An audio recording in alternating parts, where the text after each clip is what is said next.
మహాగణాధిపతయే నమః. ఓం గురుభ్యో నమః. ఓం శ్రీమాత్రే నమః. పరమేశ్వర స్వరూపమైనటువంటి జ్యోతిష, వాస్తు మరియు ఇతర అనేకమైనటువంటి శాస్త్రములను మనకు అందించినటువంటి మహర్షులకి నమస్కారం. హయగ్రీవ హయగ్రీవ హయగ్రీవేతియో వదయత్తస్స నిస్సరతే వాణి జహ్నుకన్యా ప్రవాహవత్. అరుణాం కరుణాతరంగితాక్షీం ధృతపాశాంకుశపుష్పబాణచాపాం అనిమాదిభిరావృతాం మయూకైః అహమిత్యేవ విభావయే భవానీం. శ్రీమాత్రే నమః. ప్రేక్షకులకి లలితాంబిక అమ్మవారి యొక్క అనుగ్రహం పరిపూర్ణంగా కలగాలని మనస్ఫూర్తి కోరుకుంటూ మనం ఈరోజు విశ్వవసు నామ సంవత్సరం కొత్త సంవత్సరం ఉగాది నుంచి గ్రహాలు ఏం మారనున్నాయి, అదేవిధంగా మనం కొత్త సంవత్సరం అనగానే పంచాంగం తీసుకొని చూస్తాం. ఆదాయము, వ్యయము, రాజ్యపూజ్యము, అవమానము. అంటే మనకెంత ఈ సంవత్సరం ఆదాయం ఎంత ఉంది, ఫైనాన్షియల్గా గ్రోత్ ఎంత ఉంది, ఖర్చు ఎంత ఉంది, మనల్ని మెచ్చుకునే వాళ్ళు ఎంతమంది ఉన్నారు, ఇబ్బంది పెట్టే వాళ్ళు ఎంతమంది ఉన్నారు అనేటువంటి చూస్తాం. అయితే ఇందులో గ్రహాల యొక్క ప్రభావం ఎంత ఉంటుంది. ఒక్కొక్కసారి మనకు ఆదాయం బాగా కనిపిస్తుంది, ఒక్కోసారి బాగా లోలో కనిపిస్తుంది. అవమానించే వాళ్ళ సంఖ్య తక్కువగా ఉంటే ఒక్కోసారి ఎక్కువగా ఉంటుంది. మరి దీన్ని ఇలాగే అనుభవించాలా, దీనికి ఏదైనా మనం కొన్ని చిన్న చిన్న పరిహారాలు చేసుకొని కూడా, చాలా పరిహారాలు ఉంటాయి, అందులో నేను మీకు కొన్ని చెప్తాను, చేసుకుంటూ కూడా మనం దీని నుంచి అధిగమించవచ్చా అనేటువంటి విషయాలు తెలుసుకుంటూ, అదేవిధంగా ఈ సంవత్సరం మనకి మేజర్ ప్లానెట్స్ అయినటువంటి రాహుకేతువులు మనకి రాహు కుంభంలోకి, కేతు సింహంలోకి మార్పు చెందుతున్నారు. దీనివల్ల ఇది ఎప్పటి నుంచి, జూన్ నుంచి మారుతారు. ఈ శని భగవానుడు విశ్వవసు నామ సంవత్సరం రాగానే అంటే దాదాపుగా మార్చ్ ఎండింగ్లో మారిపోతాడు.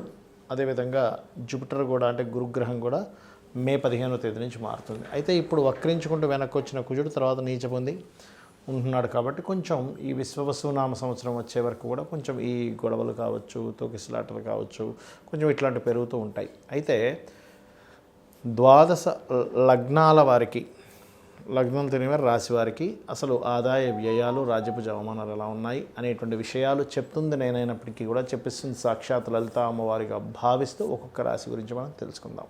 కన్యా లగ్నము, కన్యా రాశి. కన్యవారికి ఈ యొక్క సంవత్సరం విశ్వవసు నామ సంవత్సరంలో ఆదాయము, వ్యయము, రాజ్యపూజ్యం, అవమానం ఎలా ఉంది అని చూసుకున్నట్లయితే ఆదాయం 14. మీరు పంచాంగం చూసినట్లయితే అదే కనిపిస్తుంది.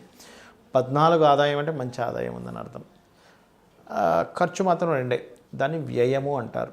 సో ఆదాయ వ్యయాలు మంచి బ్యాలెన్స్డ్గా ఉన్నాయి. ఎందుకంటే మీకు ఇప్పుడు ఉన్నటువంటి ప్లానటరీ పొజిషన్స్లో ఇక్కడ ఉన్నటువంటి కేతు కూడా కాస్త వెనక్కి వెళ్ళిపోతున్నాడు. అంటే ఏమిటి, ఇంతకాలం మీకు ఒక వైరాగ్యము, విరక్తి, ఏం చేసినా సరే ఆటంకాలు ఏర్పడుతున్నటువంటిది జూన్ నుంచి మారుతున్నాడు. కాబట్టి జూన్ నుంచి ఆ పొజిషన్స్ కూడా బాగున్నాయి.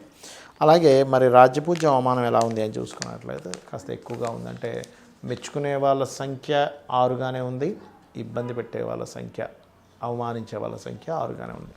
మరి మెచ్చుకునే వాళ్ళ సంఖ్య 6 ఉంటే మంచిదే, అందరం ఆనందిస్తాం. కానీ అవమానించే వాళ్ళ సంఖ్య ఉంటేనే కాస్త బాధేస్తుంది. కాబట్టి దీన్ని తగ్గించుకోవడం ఎలాగా చూస్తున్నట్లయితే మీరు ఇది పర్టికులర్గా మొదటి 3 నెలలు మరింత జాగ్రత్తగా ఉండాలి.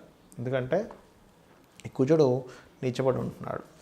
కాబట్టి ఈ మొదటి 3 నెలలు పర్టికులర్గా గోవులకు క్యారెట్స్ పెట్టడము, ఎర్రటి పుష్పాలతో అమ్మవారిని ఆరాధించడము, స్కందుని ఆరాధించడం, ముఖ్యంగా స్కందుని ఆరాధిస్తే ఇంకా మంచి ఫలితాలు ఉంటాయి ఈ కన్యాలగ్నం వారికి. ఏది, ఈ అవమాన విషయంలో సహజంగా మీరు నిత్యము ఆరాధించవలసింది వెంకటేశ్వర స్వామిని, అందులో ఎటువంటి డౌట్ లేదు.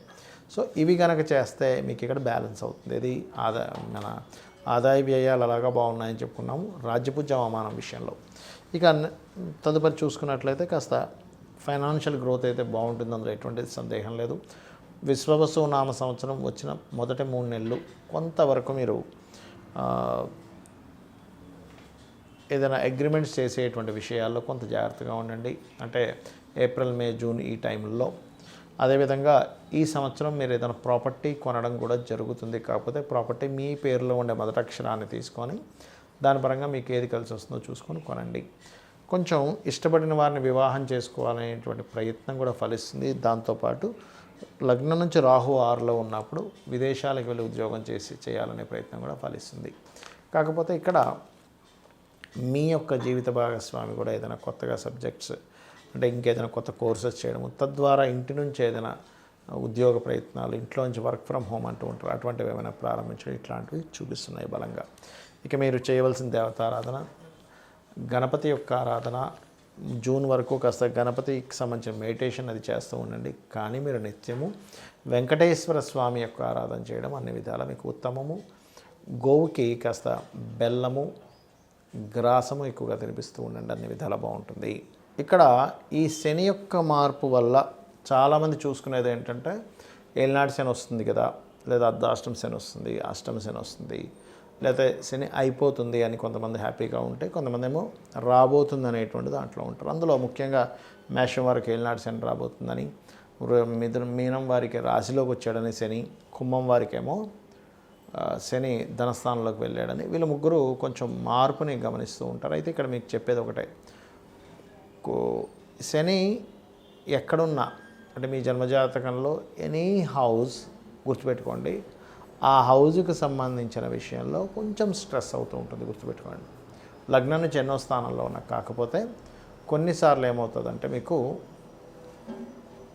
కొన్ని సందర్భాల్లో ఈ శని భగవానుడు ఇచ్చేటువంటి రిజల్ట్స్ ఒక్కోసారి పాజిటివ్గా కూడా ఇస్తాడు, గుర్తుపెట్టుకోండి. ఎప్పుడూ నెగిటివ్గా ఉంటుందని రూల్ లేదు. కాకపోతే పాజిటివ్గా ఇవ్వాలి అంటే మీరు చేయవలసింది ఏమిటి తెలుసుకోండి ముందుగా. ఇక్కడ ఇంకొక విషయం చెప్పి నేను మీకు పరిహారం చెప్తాను శనికి సంబంధించిన విషయంలో. ఒకటి, శని నడుస్తుంది కదా వివాహం అవ్వదు అనుకుంటే తప్పు. శని భగవానుడు నడుస్తున్నాడు కదా, ఎక్కడ కూడా మీకు వివాహంతో పాటు సంతానం కలగదేమో అనుకుంటే కూడా తప్పు. రాజకీయంగా రాణించాలనుకుంటే కూడా తప్పు. ఎందుకంటే ఇక్కడ ఎప్పుడు కూడా శ్రమకారకుడు. ఉద్యోగాలు వస్తాయి, వివాహాలు అవుతాయి, రాజకీయంగా రాణించడం జరుగుతుంది, సంతానం కూడా కలగడం జరుగుతుంది. కాకపోతే ప్రతిదీ కూడా కొంచెం స్ట్రెస్ఫుల్గా వెళ్తూ ఉంటుంది, పెయిన్ఫుల్గా వెళ్తూ ఉంటుంది. ఇది కొంచెం చూసుకోవాలి, గుర్తుపెట్టుకోండి. మరొక విషయం ఏంటంటే ఇక్కడ గమనించుకున్నట్లయితే ఈ యొక్క ప్రభావం ఏదైతే ఉందో శనికి సంబంధించిన ప్రభావం, పర్టికులర్గా మీరు ఎవరైతే రెగ్యులర్గా అంటే ఏలినాటి శని, అర్ధాష్టమ శని, అష్టమ శని నడిచేటువంటి వారు, లేదా శని దశ నడుస్తుంది కొంతమందికి ఆ శని దశ, శని మంచి పొజిషన్లో ఉంటే మంచి ఫలితాలు కూడా ఇస్తాడు, బ్యాడ్ పొజిషన్లో ఉంటే ఆ 19 years ఆఫ్ శని దశ ఇబ్బంది పడుతూ ఉంటారు. దీనికి పరిహారం ఏమిటి అంటే, ఫస్ట్ ఆఫ్ ఆల్ మీరు నిత్యము ఉదయము సాయంత్రము దీపారాధన చేయడం ప్రారంభించండి, ఒకటి. రెండవది, వీటితో పాటు ఇందాక మనం చెప్పుకున్నటువంటి ఏలినాటి శని, అర్ధాష్టమ శని, అష్టమ శని నడుస్తున్నటువంటి వారు మధ్యాహ్నం పూట నిద్రపోకండి. ఇది చిన్నపిల్లలకి, స్త్రీలకి, లేనట్లయితే ముసలి వాళ్ళకి ఇది వర్తించదు. యువకులకి అంటే దాదాపుగా ఒక 15 years ఆఫ్ ఏజ్ నుంచి దాదాపుగా 50 to 55 వరకు కూడా ఇది మధ్య వయస్కులకు కూడా ఇది వర్తిస్తుంది. యువకులకి, మధ్య వయస్కులకు కూడా మధ్యాహ్నం పూట నిద్రపోకండి. ఇక నైట్ డ్యూటీస్ చేస్తాము, పొద్దున్న కాసేపు నిద్రపోదామంటే దట్ ఈస్ డిఫరెంట్ థింగ్. మీరు నైట్ డ్యూటీ చేసే వాళ్ళ గురించి కాదు ఇది. కానీ రెగ్యులర్ డ్యూటీ చేసేవారు ఈ సమయాల్లో నిద్రపోతే మీకు ఎఫెక్ట్ ఇస్తుంది, శాటర్న్ యొక్క ఎఫెక్ట్ ఇస్తుంది. లేదంటే పొద్దున్నే 4 o'clock లేస్తానండి, నేను పని ఉంటుంది, మధ్యాహ్నం కోసం పడుకోవాలంటే దట్ ఈస్ డిఫరెంట్ థింగ్. అది. మూడవది ఏంటంటే గోవుకి ఎక్కువగా బెల్లము తినిపిస్తూ ఉండండి. మీరు ఎంత గోవులకు బెల్లం తినిపిస్తూ ఉంటే శని ప్రభావం అంత తగ్గుతుంది. మరొకటి, దగ్గరలో శివాలయం ఏదైనా ఉన్నట్లయితే నూనెని చక్కగా దీపారాధనకు వాడేటువంటి నూనెని తీసుకొని వెళ్ళి శివుడికి అక్కడ దీపారాధనకి వాడుకోమని ఇవ్వండి. ఇది మెయిన్గా గుర్తుపెట్టుకోండి.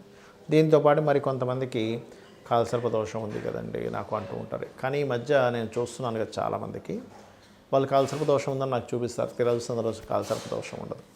ఒకటే గుర్తుపెట్టుకోండి, కాలసర్ప దోషము ఎవరికి చూడమని చెప్పారంటే జన్మజాతకాన్ని చూడమని చెప్పలే అసలు. మీకు ఒకవేళ అంతగా కాలసర్ప దోషం వల్ల ఇబ్బంది పడుతున్నాను అని అనుకుంటే కాళహస్తికి వెళ్ళిరండి, ఈశ్వరానుగ్రహంతో ఆ దోషం తగ్గిపోతుంది.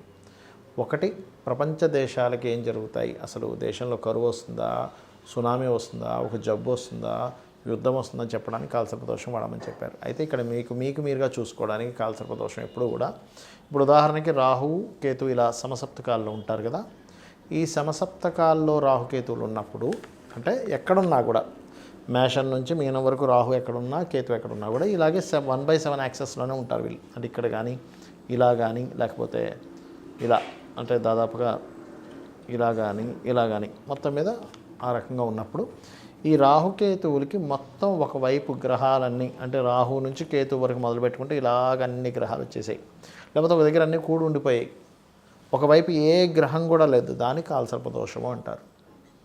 సింగిల్ గ్రహం బయట ఉన్నా అది క్యాన్సిల్ అవుతుంది, గుర్తుపెట్టుకోండి. ఇది దోషం.